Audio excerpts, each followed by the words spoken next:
Hotel विसरून जाल, आज बनतोय खराखुरा गावरानी चिकन, झणझणीत आणि चमचमीत. नमस्कार मंडळी, आज आपण बघणार आहोत गावरानी चिकन. चिकन मॅरिनेट करून घेतलं आहे, अर्धा तास मॅरिनेट करून ठेवलं. लाल तिखट, हळद, धणेजिरे पावडर, अद्रक लसूण पेस्ट, लिंबाचा रस घालून, मीठ घालून मॅरिनेट करून ठेवलं अर्धा तास. आणि आता एक वाटण तयार केलं. कांदा, हिरवी मिरची, कोथिंबीर, पातीचा कांदा आणि खसखस घालून वाटण तयार केलं. एका कुकरमध्ये तेल घेतलं, त्यात तमालपत्र घातलं, मोठी विलायची घातली, जिरं घातलं आणि वाटण घातलं आणि छान परतून घेतलं तेल सुटतपर्यंत. आणि त्यात मॅरिनेट केलेलं चिकन घातलं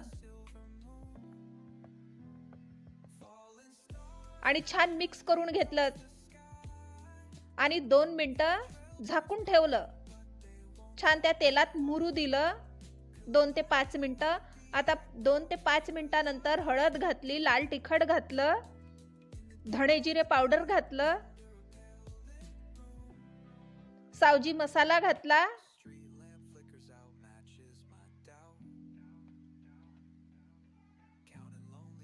चवीपुरतं मीठ घातलं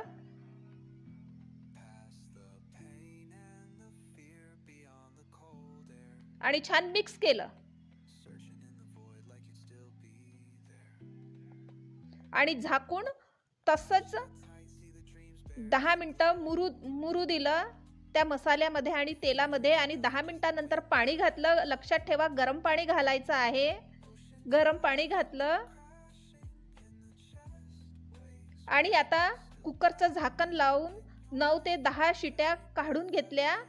आता 9 ते 10 शिट्ट्यानंतर आपलं चिकन शिजलेलं आहे, छान मऊ झालेलं आहे. त्यात सावजी मसाला घातला, कोथिंबीर घातली. छान आपलं चिकन खायला तयार आहे.